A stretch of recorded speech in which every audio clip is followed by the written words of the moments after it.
99% people in this world are excellent people, good people. And out of them, I think at least 30 to 40% people are seeking God. Not all. Some are seeking money, some are seeking power, and some are seeking some personal indulgences. But there are definitely true seekers on this earth, and these 30% people are, or 40% people are the most important people from the God's point of view. You might be anything. You might be having any organization. You might be having any position in life. You might be any great personality. Makes no difference to God. What is important is that are you seeking? If you knock, the door will be open, has been promised. But if you think you have already achieved it and that you are there, how can it be worked out? So one has to be humble about it and allow the Kundalini to rise in its own glory, giving you your real beauty.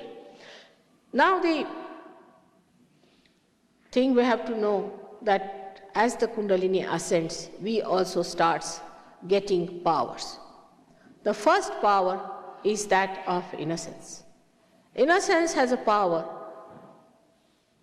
above all other powers. It's the most powerful thing. But in the human beings, it takes time for innocence to be awakened in the full way. It takes time. As a child, they have the innocence. And in childhood, if they get their awakening, that's the best thing that can happen to human beings, that in childhood only they get the realization. But as soon as you start growing, your attention starts going either to the left or to the right. You start indulging into all kinds of things as far as your sex is concerned, as far as your seeking is concerned, and you then jump on to some sort of a wrong thing which you should not have done. And that's how the first center gets lost. An innocent person is looked after by angels. Such a person has no fear of anything. He is not bothered. He is never violent. He is never hasty. He is never in a temper. He is so peaceful, and he knows that what he is doing is the right thing. Such a person stands by righteousness. Like you can see in the life of Christ, is a very good example. That very Mary Magdalene was stoned by people. He stood up and he said, among you who has done no sin can throw the stone at her. Actually, Christ had nothing to do with a prostitute. He had no relationship of any kind with her. She is a prostitute and he is the Son of God. But at that time he did feel that she has a right to exist, because those who are stoning her are the people who have committed also sins. Only she is a person who is exposed, and he stood by her. And that is what happens to a person who is innocent. He is fearless. He has no fear of anything, because he knows that he stands on truth and on innocence. Such a person also has a capacity to bear up lots of nonsense, to laugh at lots of tortures and troubles people bestow upon him. And the greatest thing of innocence is that it gives you discretion. Such a person is immensely discreet. He is so wise.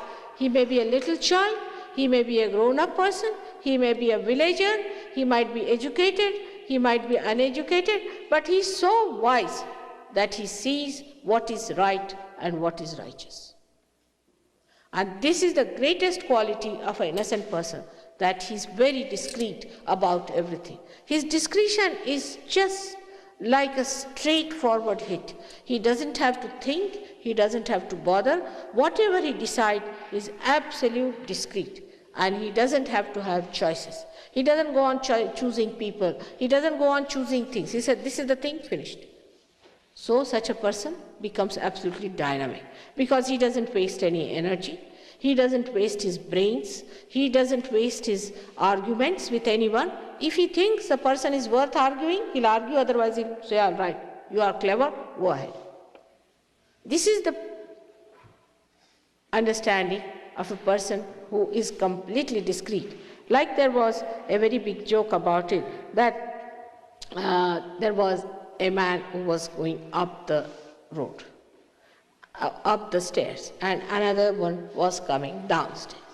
The one who was going up the road was a wise man, and the one who was coming down was not a wise man.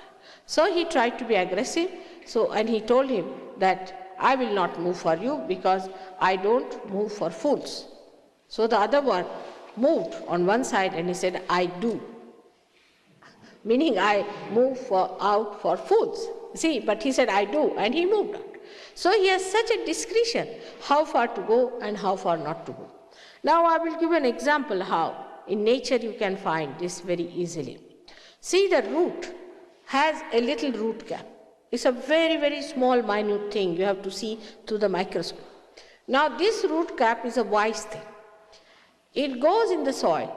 It sees there are some stones, so it goes around the stones. Then it finds there are boulders, it goes around the boulders. It has to find its way, so it's not bothered. You are a boulder? All right, doesn't matter. I'm not going to fight with you. It passes through that, it goes directly to that place where it has to arrive. And when he reaches that place, when he arrives that place, what happens? He finds that he has tied up these boulders around himself to support the whole tree.